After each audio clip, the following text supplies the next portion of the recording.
From genocide to judicial mayhem, how did we get here, y'all? And what can we do about it?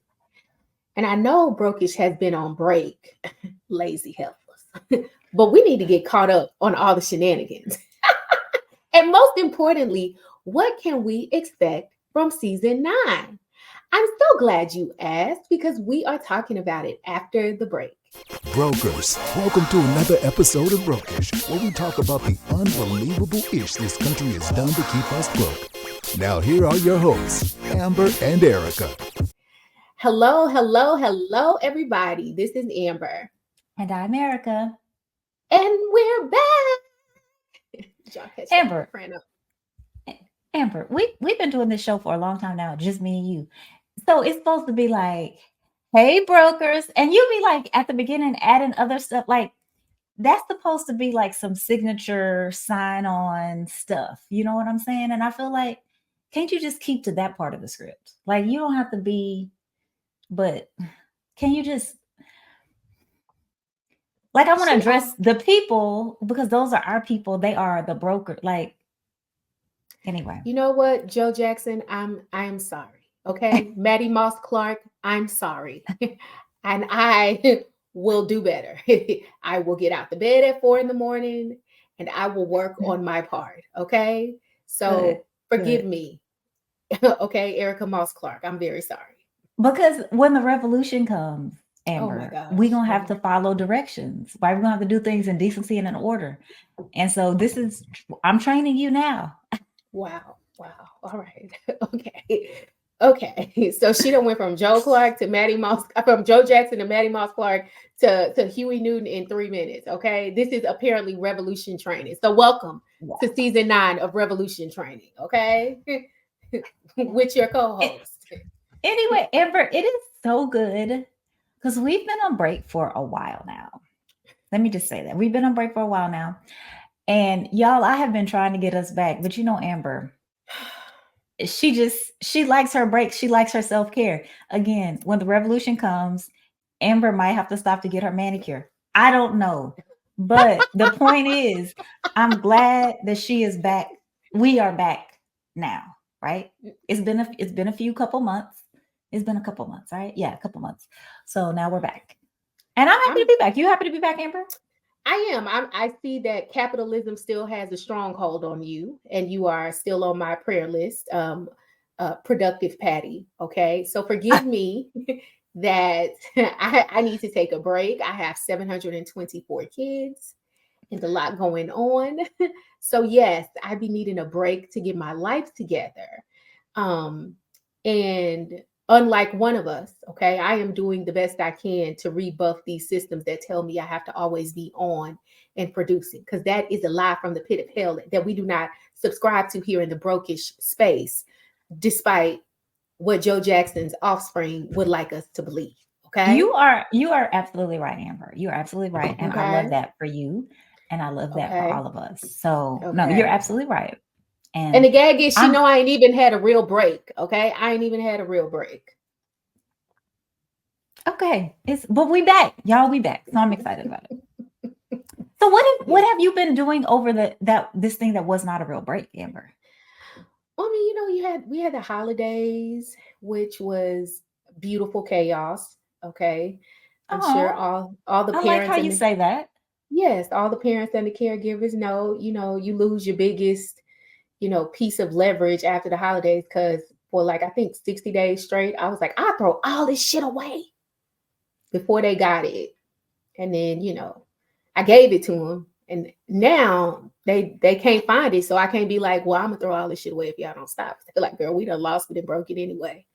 So, I just want y'all to know that Amber's views on parenting are not generally shared across the brokish universe. Some of us are not over here threatening our kids with Christmas presents. I am. I'm not that far along in my gentle parenting. Okay. I still wear a muumuu and I still yell that I will throw all that shit away. Okay, right. Well, just like we're not gonna throw away we're not throwing Black people away. We're not gonna throw you, Amber, away. We're gonna keep. I appreciate it. We're just gonna keep working through it. And Thank so you you. got through the beautiful chaos, which I I love, of the did. I did. holidays. I did. And And then what now else? I've just been, working, courts, judges are very, I don't want to say Judgy. lazy, but they're self managers. So by November, December, they like, we ain't coming to work no more for the rest of the year. So unfortunately, that means that once January hits, my work Uh, gets very busy because we are gotcha. back in the saddle. So like the last 60 days, child, these people really want me to be a lawyer with a capital L. And I'm like, this is a lot. Like I'm having to be a lawyer like a lot.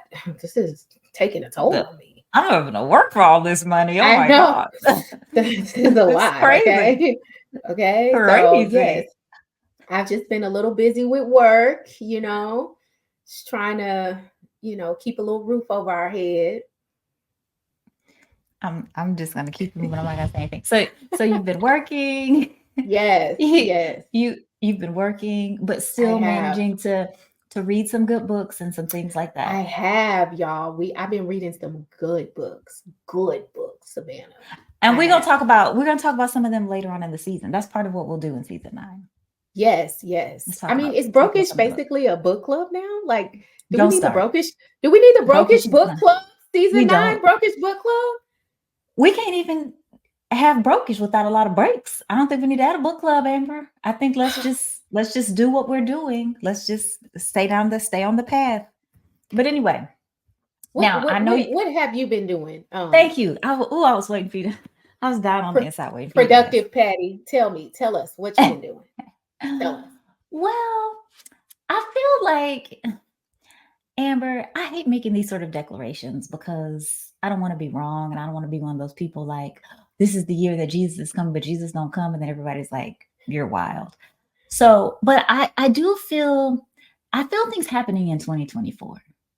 And I'm excited about the energy that I feel in 2024. So this is all good. But Is that like a to your prophetic word? well, y'all, we are recording this on a Sunday, and I do feel like I have a sermon in my spirit, but that's not why we here. If you get it, you get it. But that's not, we just gonna let that be. But I do feel like 2024, there's some things brewing, and I'm excited about those things.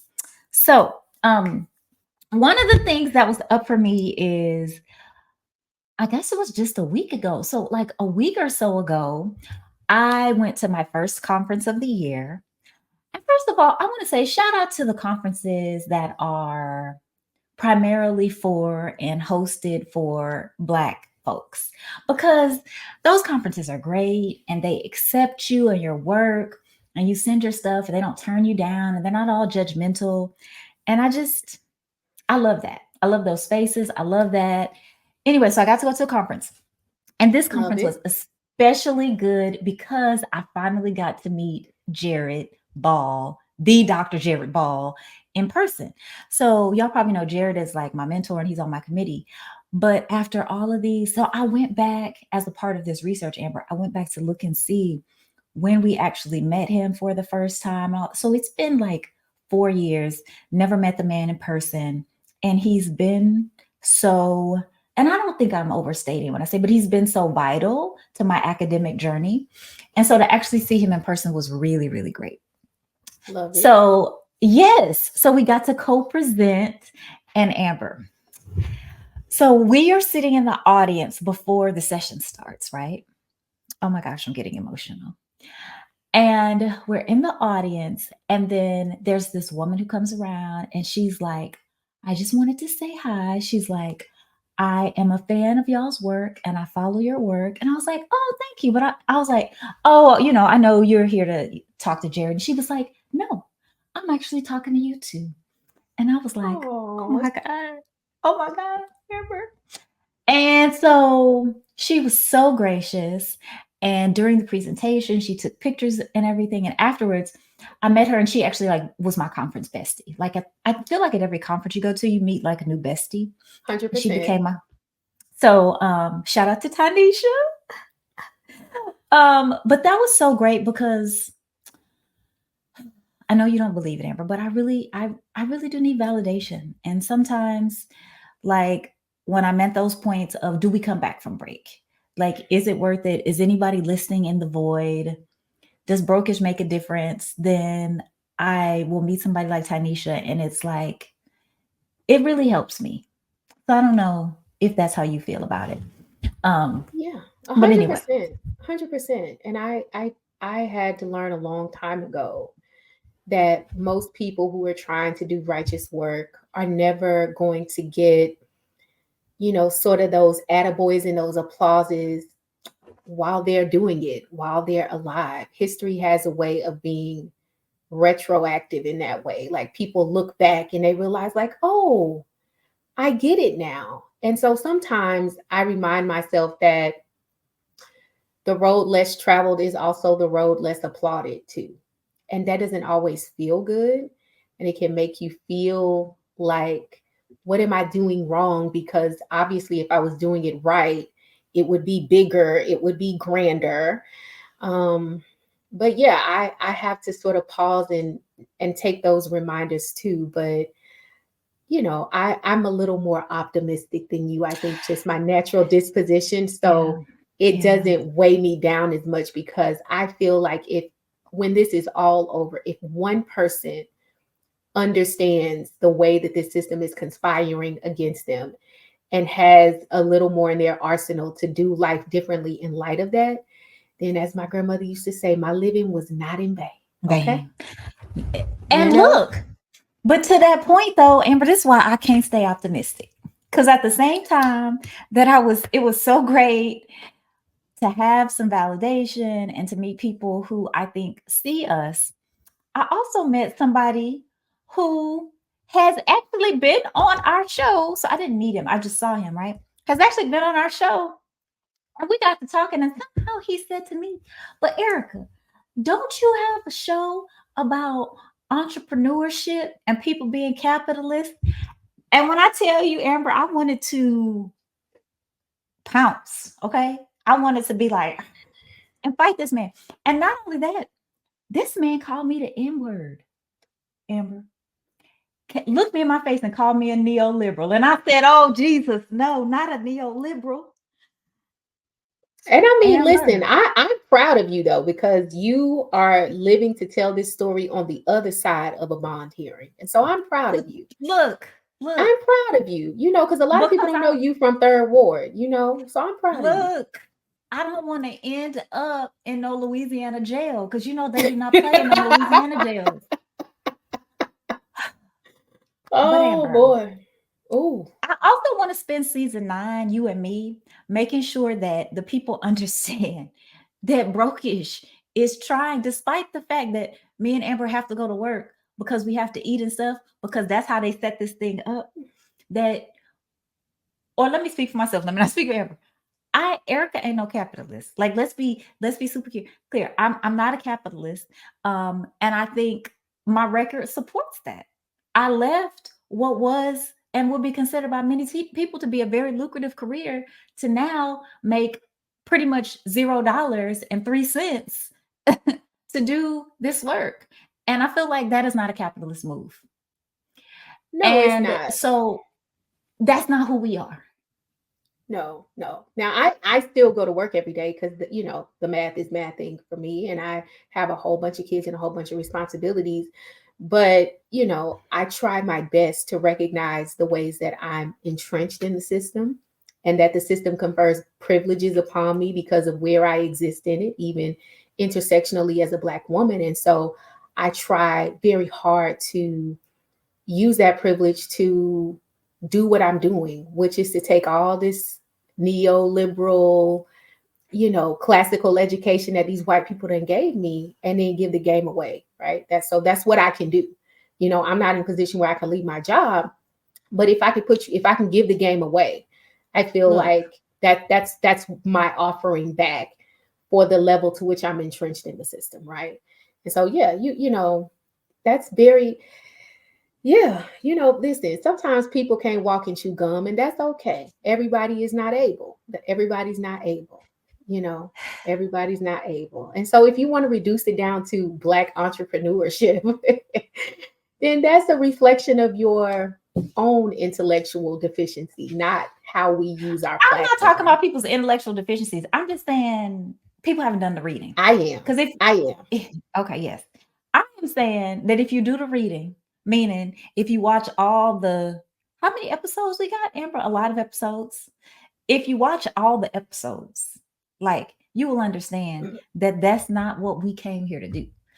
We came here initially to start Brokish because we're like, dang, we Black people are broke, but don't nobody talk about it. And nobody seems to know that we're broke. Like it's a big secret from all of us. Like we are cosplaying middle class. Why?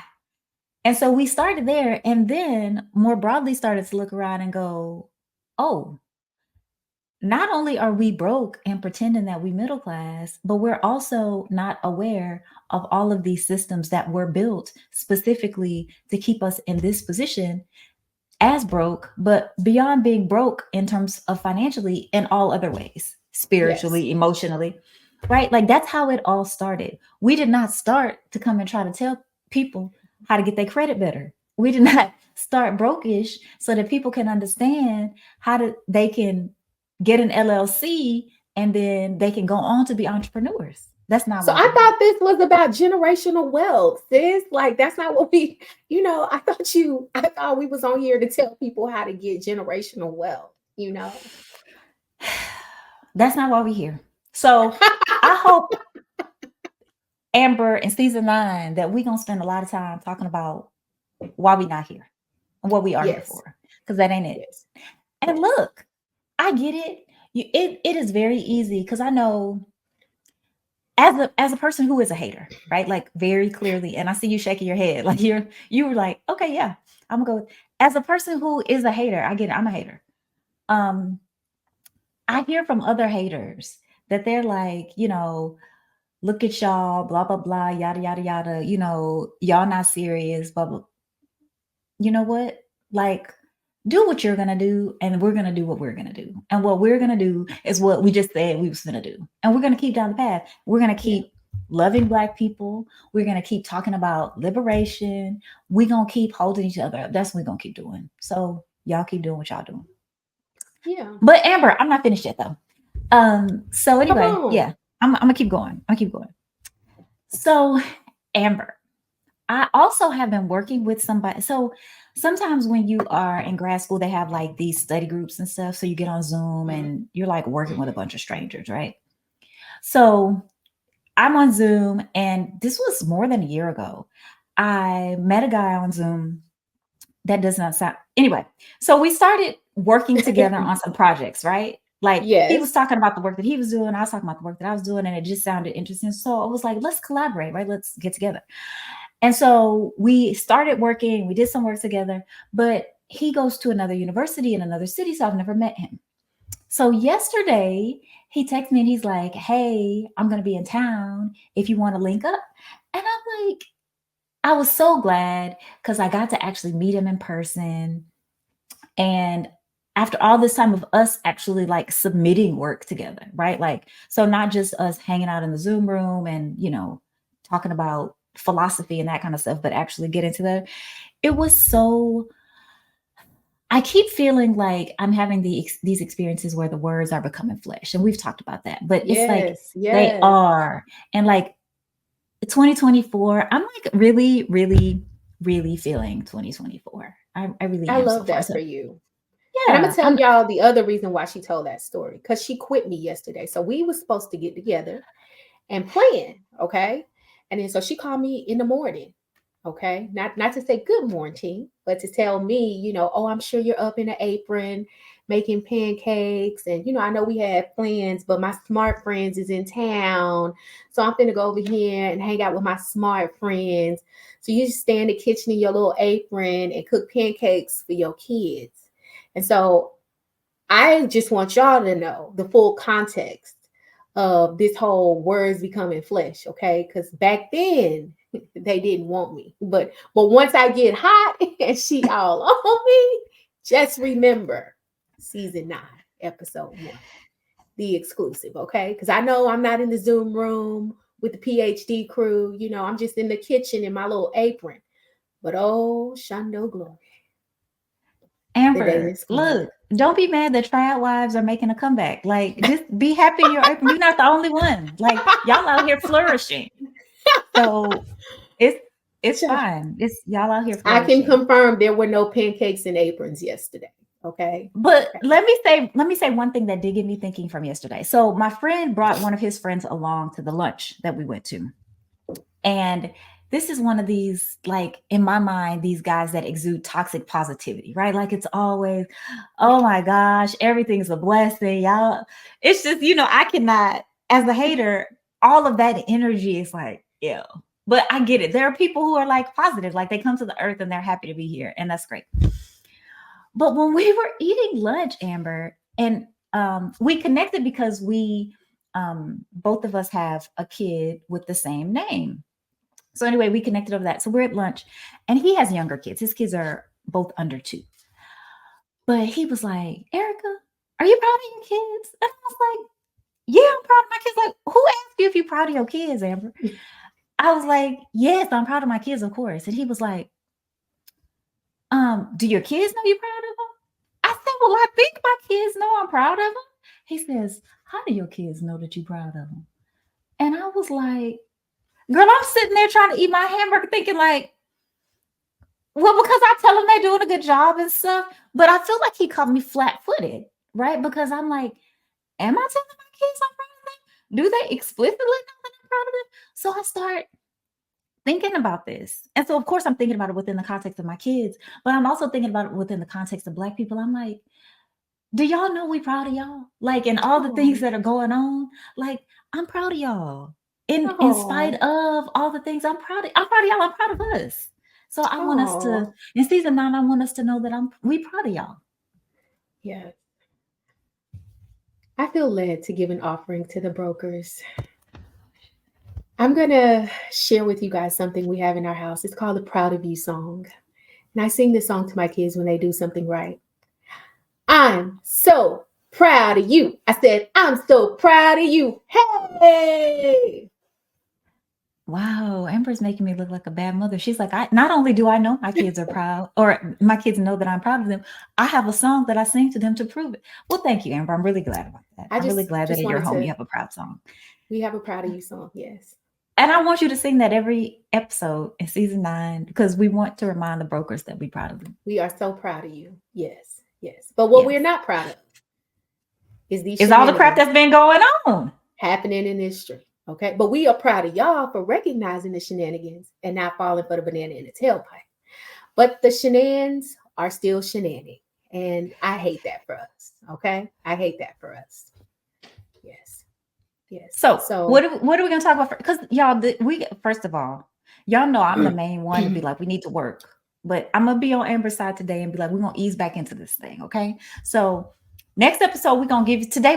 We're easing. We're easing back in. We're taking our time. This is, an intro episode. This is not going to have a lot of substance, but that don't mean we're giving y'all context. This is the context for why we got to work. Like, you got to know what the shenanigans are shenanigans so you can know why you need to work. Okay. And so that's what we're doing. We're just setting the scene. Okay.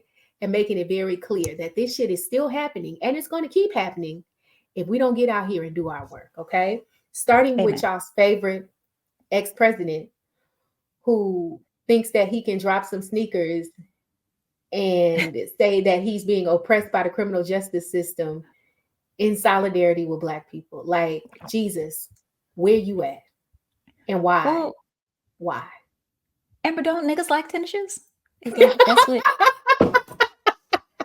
Well, first of all, that's what he said. That's what he said. So I'm just like, is that not true? Like, I don't understand. Like, that's why we're broke, right? Because of Jordans and weave. So he should come up with a unit though next. But on behalf of all the Black people, our $1 trillion in spending power is gone. We don't have no more money. We don't have the money for that. We have depleted our $1 trillion in spending power. Okay, yes. We've depleted it. Spending power. It is gone. Yes, and we ran out just in time to miss them ugly ass sneakers. Okay, I hate to be the one to tell you, woo, woo. But just standing up to applause, and I will tell you. I mean, I think everybody knows. So Donald Trump was just recently found liable in New York State court for business fraud hit with a $355 million judgment. And that comes on the heels of him being found liable for defamation against E. Jean Carroll, in the wake of her announcing that she had been sexually violated by him and some of the subsequent statements he made. There was also an $85 million judgment rendered against him in civil court for that case as well. And so the addition is additioning, okay? And as the New York courts prepare to actually start seizing his assets, Donald Trump decided that I have a great idea. I'm going to create some ugly ass sneakers and market them to Black people. And I'm going to package that as a part of my political marketing for why I should be reelected to president. And I don't know. I don't know who said that was a good idea, but. Well, a couple things, Amber. I think you and I might differ in our opinions of the legal cases that are going on, because I am still of the opinion that nothing is going to happen to Donald Trump. I don't think he's going to pay any money. I don't think Letitia going to seize no assets. He's not going to spend a day in jail. I think the most that will happen to Donald Trump is that he actually had to have his, what you call it? The picture? Oh, mugshot. Yes, thank you. I'm telling you, the words don't come always. Anyway, he had to have his mugshot taken down. And was that in Georgia when did Fannie make him do that? Okay. Yes. Okay. I think that's the worst that this is going to get for that man. So I still think that this is just political theater. And in the same way that him coming out with these shoes and him saying to Black people, I understand y'all, because I too have been railroaded by the legal system, is also political theater. I don't believe none of this is real. I just don't think it is. So I'm interested to know if you think something is actually going to happen. I will tell you, to the extent that you can't get blood from a turnip, as the old people used to say, it's not real because he ain't got no money. He ain't never had no money. He's always been a sham of a person. So yes, I agree on that level. But what I will say is that I do think that it is significant when you have judgments attached to you, because what that does do on the back end is it makes it really hard for you to accumulate wealth. When the judgments are attached to you, to your entities. And so that's not Trump though, does it? Like, well, it's a roadblock. It is a hurdle. It's a factual and a legal hurdle. Like, listen, the system is never going to stop the people it was designed to confer benefits upon. So there's never going to be a time when a white man can't become rich in an American capitalist system. So I'm not trying to suggest that. What I am saying is that these are real roadblocks that are going to make it more difficult. And it is going to create some legal, financial, and factual exposure. So it matters. Now, would this do for him what it, would do for us or another Black person who had those kind of judgments against them? No, of course you'd not. already be in jail. Well, not for the civil cases, but you'd already be financially in turmoil. These were civil cases. And so, a $355 million judgment against somebody who was Black, you would be done. You would be toast for the rest of your life. So no, that's not going to be his testimony. But yes, I do think it is significant. And I do think that impeding his ability to do business in the state of New York, it is significant. It matters. It matters. And so I'm happy that it's happened. But no, you can't keep a white man down in America. No. Okay, well, we're just gonna have to see. We're gonna have to see what happens. We're gonna have to see. Y'all will come back and see who's right. But let's just clear one thing up. I want to clear one thing up for the Negroes among us who insist on getting on Fox News, opening the melanated mouth that God gave them and saying things akin to, times were better when Donald Trump was in office. We had money. Things were good. Clearly, y'all are the remnant among us who never watched Schoolhouse Rocks, okay? Because those were COVID relief funds that were authorized by Congress, not by the president. So to the 27 Negro men that Fox News has managed to find who are holding steadfast to this belief that you had money in your pocket because Donald Trump was president, That is a lie. And I want to liberate you from holding fast to that lie that makes you look like a goddamn fool to the rest of the world. Okay? You got those funds because we were in a pandemic. You got those funds because Congress authorized those funds. So quit letting Fox News make a fool out of you and put you on TV and tell people that you had money 3 years ago because Donald Trump gave it to you. Stop. And I said that with love. You said that with love because we're not leaving nobody behind. Amber, because I'm not a neoliberal, I'm going to point out that MSNBC had a whole special in the barbershop where they brought people in and they said the same thing. So I just want to be clear that this is not anything that is exclusive to Fox News, that our neoliberal friends over at MSNBC are doing the same MFing thing. Why y'all let y'all cousin that don't get to talk at the family reunion go on MSNBC? Like, there is a reason he sits closest to the kids' table, okay? And why did y'all let Fox News and MSNBC find him? Why? Well, here's the thing, Amber. On a serious note, though, I'm not foolish enough to think that even if there is a large percentage of, and I'll say Black men who shift and vote for Trump, because Black people overwhelmingly, Black men included, vote democratically, even if a big swing were to happen, it's still minuscule in terms of the overall, like, Black voting power, whatever that is. But I will say that I am sort of saddened and do believe that these talking points, it feels like there is a shift, and I feel like people are latching onto them in a way that I haven't seen before. So if I ignore all the things in terms of where the talking points come from, if they're founded or not, the fact that the momentum could be shifting is scary. And I'm just wondering what that looks like longer term. So it's just, I think it is, haha, y'all are crazy, but also this can get really scary if people really have these beliefs about their, again, cosplaying middle class and thinking like not understanding your situation before, during, also now during the pandemic. Yeah.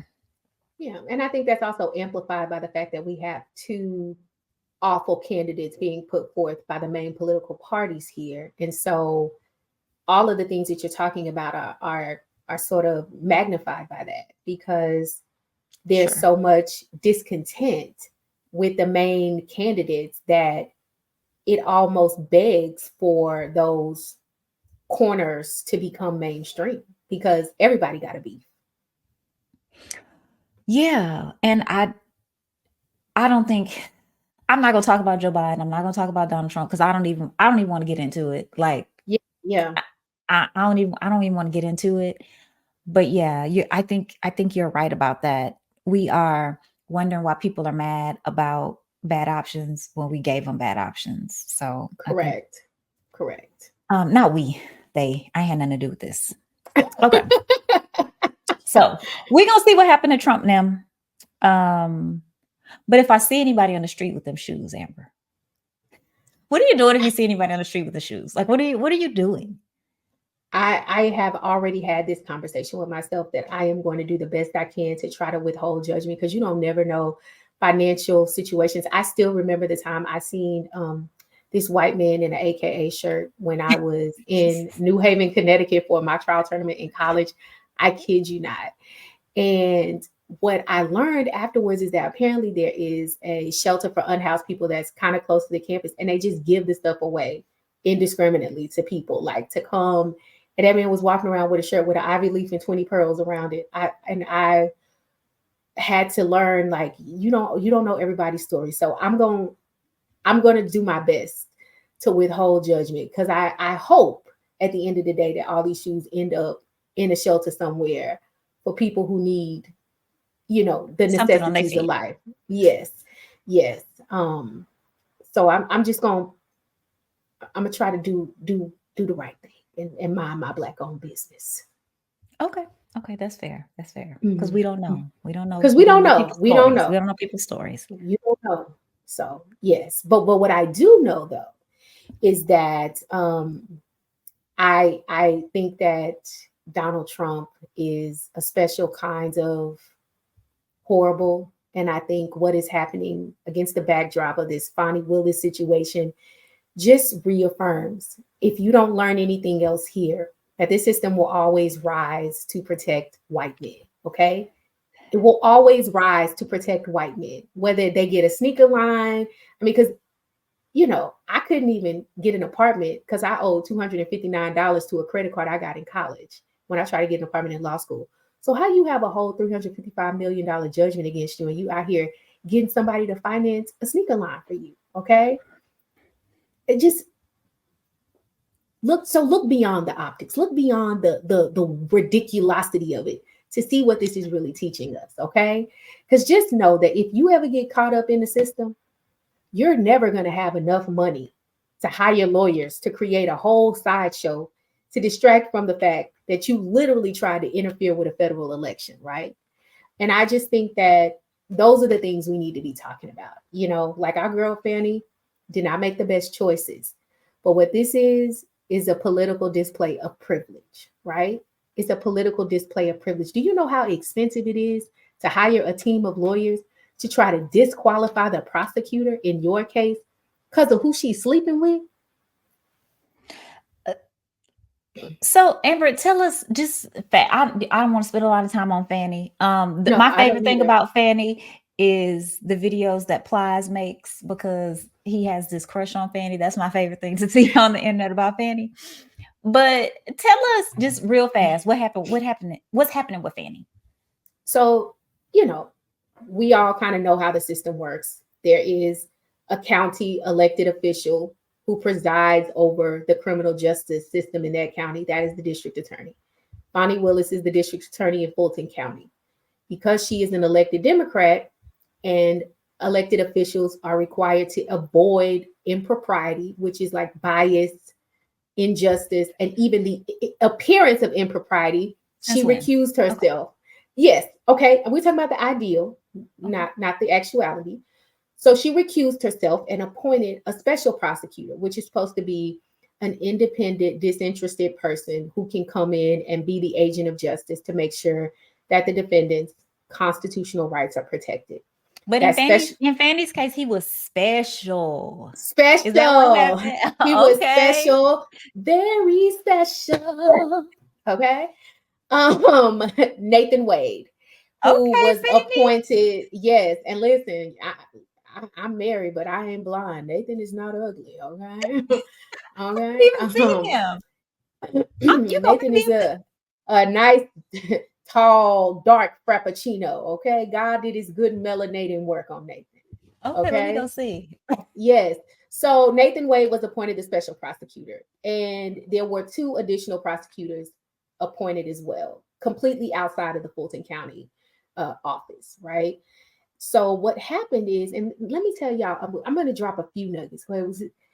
When you get a divorce, ain't nobody messier than your spouse's divorce attorney. So what had happened was Nathan's been getting a divorce for a while. And so because of Nathan, we don't know why, but the divorce has been very contentious between him and his ex-wife. So one of the cups of tea that his ex-wife dropped in the divorce was that Nathan was sleeping with Fonnie. And in order to get a leg up in the divorce, her messy ass divorce attorney, because lawyers kiki, they know each other, he told one of the co-defendants in the Trump's case about it. The revelation that Fonnie and Nathan were carrying on. So then what the Trump defendants did is they went and got the. Can you do that? Yes, that's why we talked about this with Diddy. That's why he settled Cassie's case, because any testimony that he had given under oath could be used against him in any other unrelated case. Because once you are under oath, that testimony is good testimony. On the record, anywhere.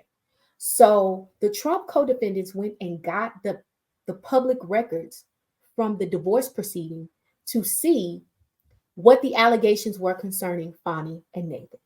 And then Fanny or Fonnie? I think this help's name is Fanny. It's Fonnie. That's how she said it, girl. Because I watched all 3 hours of Fonnie show her lovely African American ass on that bench. It's fine. Okay. Okay. Thank So they went and got the records and they used what they learned in those records to file a motion to disqualify, alleging the relationship. We all know about the testimony. Okay. So Fonnie and Nathan are like, the relationship emerged after the fact, which means that there could not have been any bias. And of course, there's no bias because, again, for those of us who watch Schoolhouse Rocks, felony defendants are indicted by grand jury. That means that the grand jury, a group of people from Fulton County, looked at the evidence and decided that there was probable cause for the charges to move forward to trial. Fonnie didn't do that, and Nathan didn't do that. A grand jury did that. Okay. So this is all smoke and mirrors anyway. But yes, that's how they got it. And what the ultimate goal here is to delay this trial, which is set for August, right? Because the election is in November. And if you're a felon by August, can you be on the ballot in November? No, you can't. No, you can't. But if you only have pending charges in November, can you be on the ballot? Yes, you can. And do you know what else this is doing? This is tainting the jury pool because it is on the nonstop news cycle. So if they don't get a successful ruling disqualifying the Fulton County District Attorney, which I do not think they are, guess what they're going to do afterwards? They're going to move to transfer the venue and say, well, we could never get a fair trial here anyway, because all of the people in Fulton County have been watching this nonstop. And so they're going to be biased. So we need to move the trial. And everybody knows Atlanta is not Georgia and Georgia is not Atlanta. So if you move it anywhere other than where it is, who's going to be on the panel? The people who watch Fox News at night. And so what you need to take away from this is that if you ever get caught up in the system, you will never have enough money or resources to pull this kind of political stunt because this is expensive. This is expensive. And it's literally costing hundreds and hundreds of thousands of dollars. Probably it will get up into the seven figures when it's all said and done. So this is how you get criminal justice in the United States. You buy it. You buy it. And so that's what I hope you take away from this. Because when Antoine and DeMarcus and all of our good brothers get caught up in the system, they don't have the resources to subpoena records from Delta Airlines, to subpoena records from AT&T, to go and get records from other ancillary cases. And so what I hope y'all know is that justice is for sale in the United States. And that's what this proves. And if you got enough money, you can drag it out long enough to get anything you want. Which is, the sad truth. And I think we're back to, again, for me, more political theater, more just Trump really displaying that he is above the law, creates the law, like just lives outside of the law. Yeah. And let me tell you how you know justice is for sale. Because this is the same justice system that just said that an 18-year-old boy in Texas, Daryl George, is not being discriminated against because he continuously gets put in in-house suspension and he's continuously being put in alternative school for the offense of wearing his hair how it grows out of his scalp because he has locks that are past his shoulder length. And the school district has said that his locks violate the school policy because he is a male. And a district judge in Texas just ruled that decision does not violate the Crown Act, which was just passed. Okay? So look at it. Look at it for what it is and be clear. We have a law on the book that says here in Texas that you cannot discriminate against someone because they wear their hair naturally in braids or locks. You have a school district, Barbers Hill School District, right outside of Houston, that is saying to a child, because you have locks that are growing out of your head, the way your hair grows out of your head, you are out of compliance with the dress code and you are being punished. That is how the system treats us. And we see on the other side how the system treats other people. So Amber, let's talk about the situation with Daryl. So I think that there are a lot of contradictions for me as a parent and for the things that I see on social media. So for example, one of the things I see on social media is why y'all don't just move the boy to another school? Like, why y'all just do that? So first I want to ask you, I'm gonna throw a couple things you and see what you have to say, okay? So Amber, why y'all don't just put him in another school? I think that's real easy for people to say, but I also think that you don't know what their situation is because presumably in the district in Texas where he resides is much like the districts where we reside, that is based on where you are a resident. So that if you talk about moving him out of the ISD where he's a resident, the only option you're talking about is private school. And private school costs money. And you don't know whether those people have money to move him to another school. Also, he's a senior. You have to think about the fact that if you move schools at this point, particularly from a public to a private school, how do you know all of his credits are going to transfer? How do you know he's going to be eligible to graduate? That is a grossly unfair situation to put somebody in when they haven't done anything. And so I think it's real easy to say that. But remember, most likely the only option for him at this point is either to go to a really substandard charter school or to go to a private school that's going to cost money. You don't know whether those people have the transportation. You don't know whether the credits are going to transfer. So I just think it's real easy to sit in your comfort and say Yeah, and that's the part that gets that. me, that I understand why you can look at it and go, it's just hair, it's not that big of a deal. But like you said, we don't know. And I just want us to start giving Black people the benefit of the doubt. Like, let's not always take the position that Black parents are doing something wrong as relates to their children. I just, we don't know their situation. We don't know that, because you can't just look at it and go, it's just hair, why don't they cut it?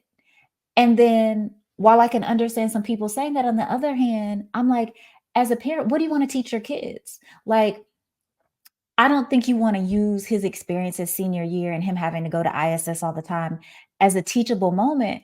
But at the same time, what is the point if you have the ability to be like, no, we believe in a thing, and we want to demonstrate that we believe in this thing because of something. So I feel like, how do you show your kids the right way to do a thing without like kowtowing to what the system tells you have to do? I don't know how you do that.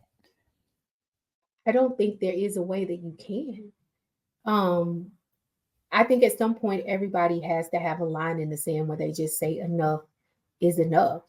And I feel like we also are very good about ignoring things in certain contexts that we recognize in other contexts because it's very easy to sit here now and say, oh, it's just hair. But we recognize in other contexts that hair is religious, hair is cultural, hair is sacred and emotional to people. Um, and so to sit here now and just be like, oh, it's just hair. We all see viral videos on social media, people getting haircuts, bawling their eyes out because it doesn't look the way they thought it would look, or it's too long, or it's too short. And so for us to now get in this context and somehow pretend like we don't understand that there are emotional and cultural connections to our hair, it's just really disingenuous. Apart from the teaching our kids a lesson, we're just starting from the premise of a lie. And that is what bothers me about it. That bothers me. Well, so do you know what happens next, right? So at this point, as far as the case goes, what other recourse, if any, does the family have? To move forward with an appeal.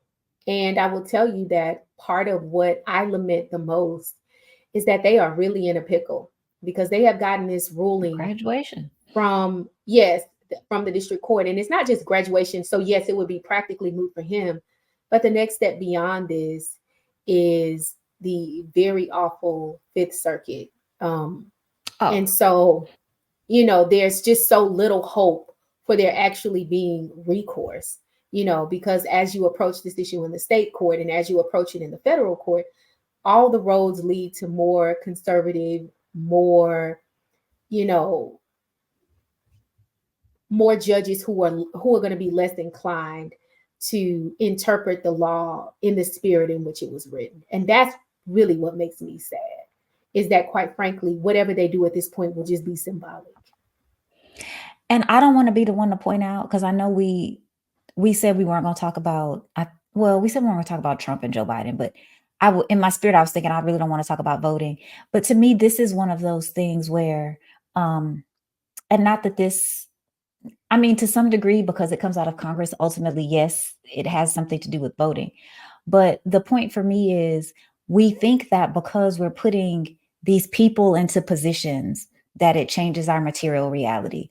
And we've got, because the Crown Act is a federal law, right? Like, No, the Crown Act was I passed thought, on the state level. It's a but state law. I thought there was also a federal Crown Act. Okay. There is discrimination protection on the federal level, but it's not a Crown Act.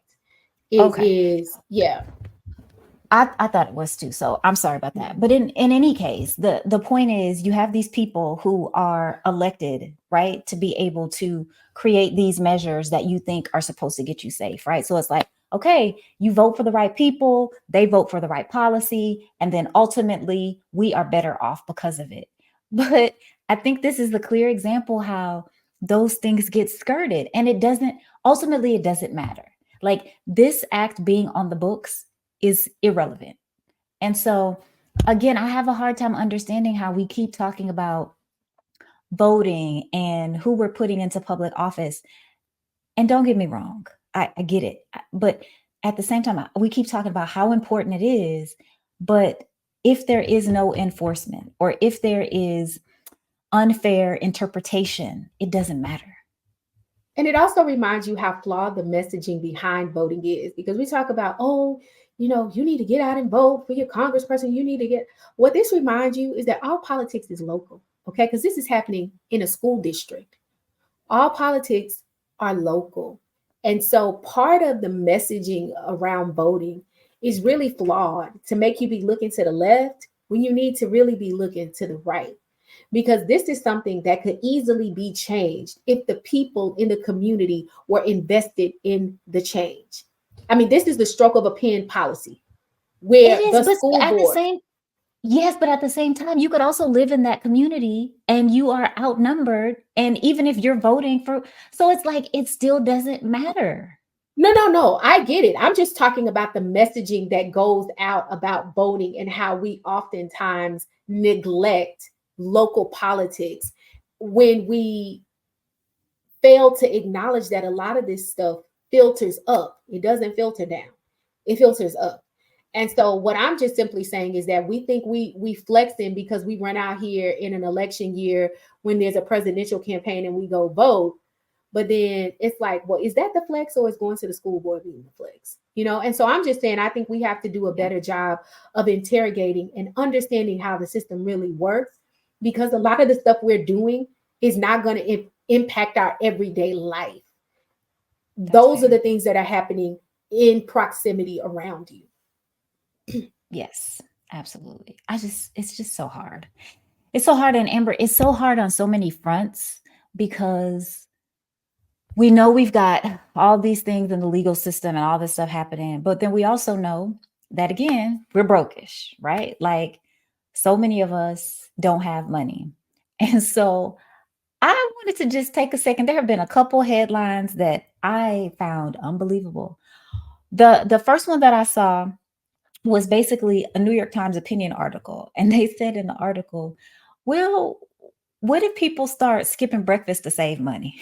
Like, what if that's the thing that we suggest to people and put out there? Like, but then there was also another article that talked about, because there was a video and a Kellogg's executive came on, and he was like, yeah, we're basically doing great because, people are having to supplement cereal for dinner because they don't have no money. And he didn't find any irony. Like, he was like, this is all good. He said it with his chest. When consumers are under financial pressure, we find that cereal goes up in popularity because people got to eat it for dinner.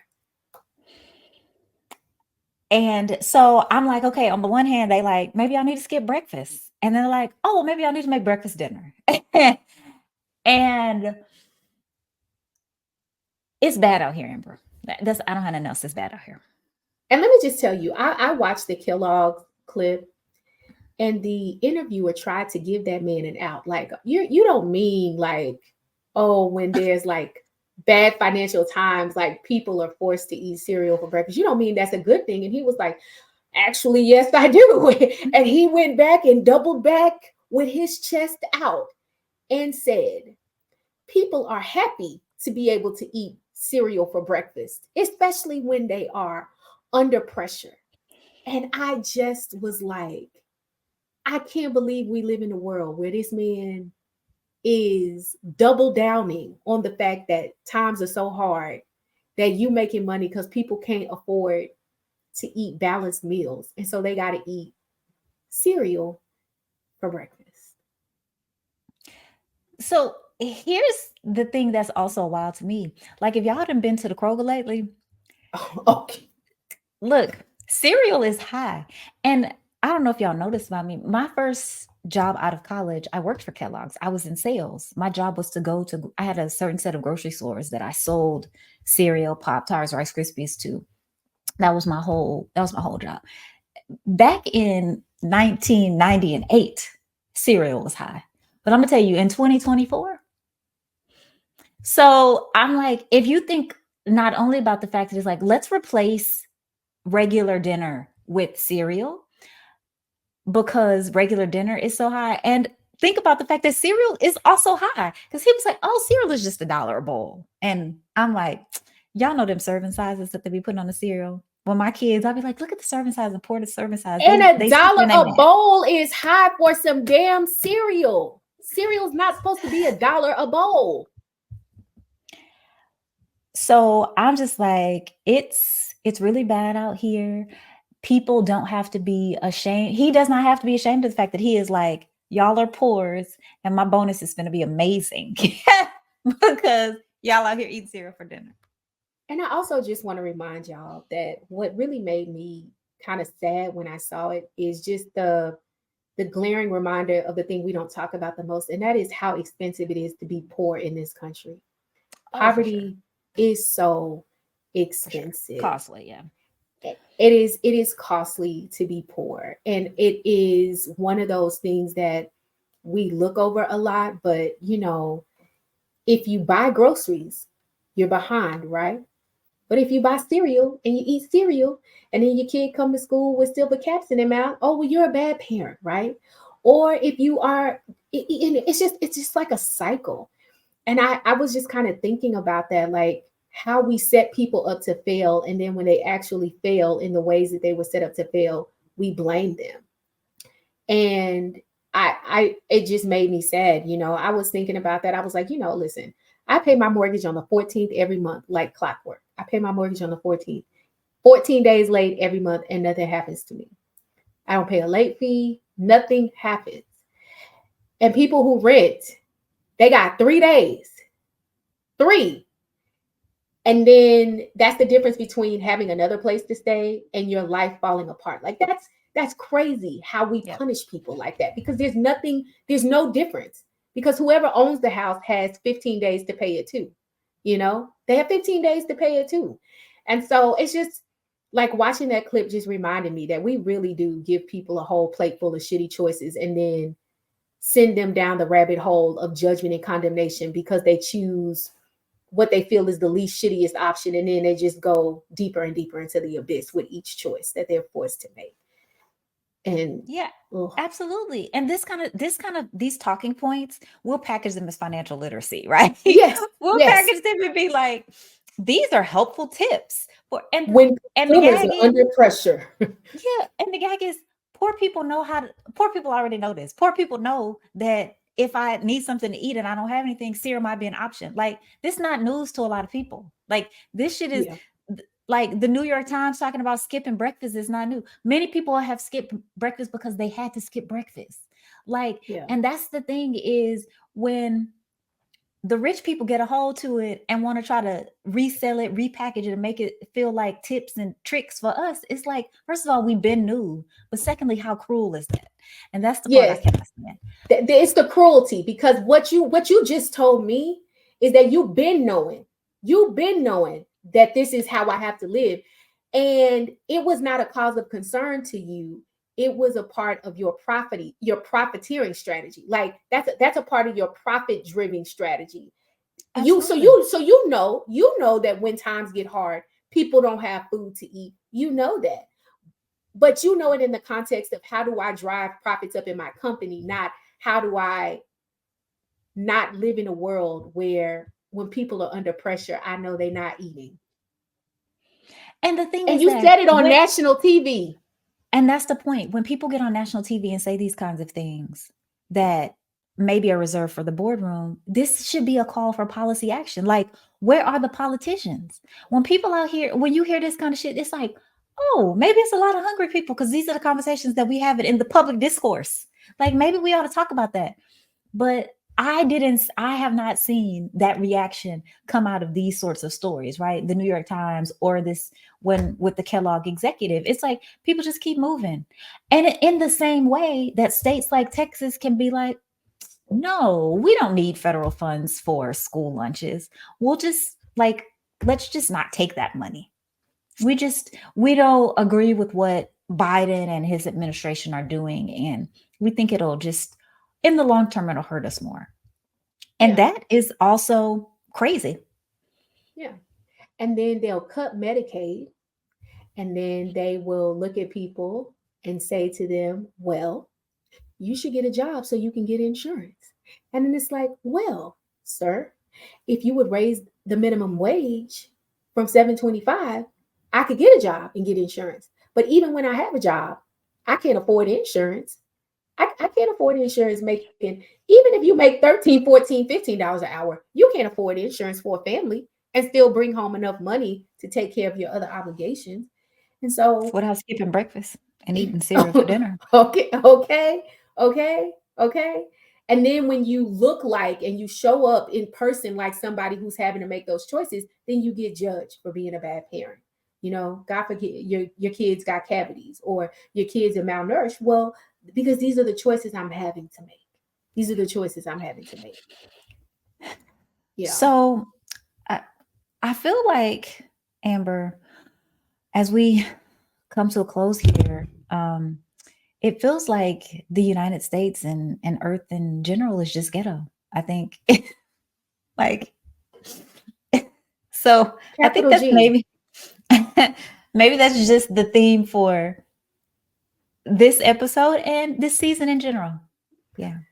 I agree. I agree. And I think that part of the work that we want to do in this season is really talk about kind of points in time and whole experiences that happen across time that reinforce this idea that we're not ghetto on accident. This shit is ghetto on On purpose. purpose. On purpose. Okay. Just like These the are actual ghettos were built on purpose. right.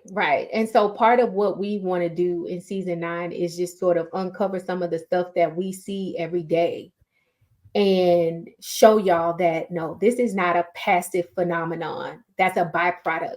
No, this shit is ghetto by design, on purpose, doing exactly what it's supposed to do. And if we don't do anything else in season 9, I think our goal is to disabuse y'all of the notion that this is a broken system. This shit is not broken. They're trying to break us, but the system is working exactly the way it's designed to work, on purpose. Amen and amen. And so, Amber, on this good What Is For Us Sunday morning, is there any homework? Yes, of course, there's homework, but it's first day homework. It is not, PhD homework from the Maddie Moss Clark School of Training. Okay, so there's 3 things. The first thing you need to do is you need to get caught up. Okay, because the next episode is going to be about the last season, so you need to get caught up. The second thing you need to do is you can't get caught up and then not talk to us about it. So you need to be following us on Facebook, on Instagram, and on YouTube. And then you need to tell 3 friends. That's the Baptist part of the homework, okay? Tell Turn 3 to your friends. neighbor. Turn and tell them to do the same thing, okay?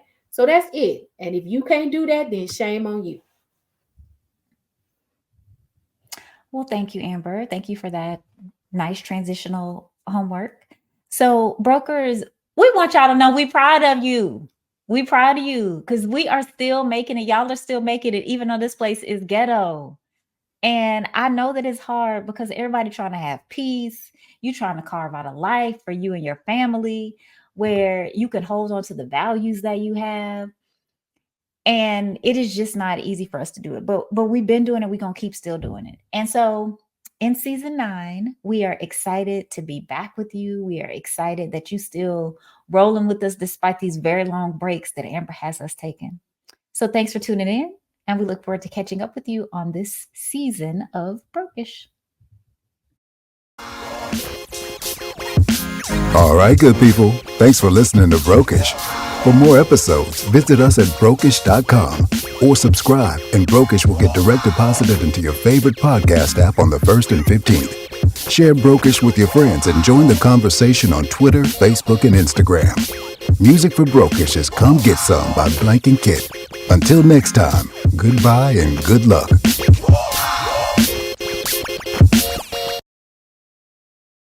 They say when you wear Black Power Media gear, you can accomplish anything. You can play any and every position. From coaching, to kicking, to receiving, to running and juking. And oh my goodness, I see that again in slow motion. Get off me. And you're going to have a lot of haters coming at you, but what you got to do is you got to shake them off, and get to your goal and accomplish it. And when that's done, it's a beautiful thing. I'm talking about going hard, extra, for that extra point. And when it's done beautifully, you talking about touchdown. Oh, and the crowd goes wild and they're celebrating with you and everything.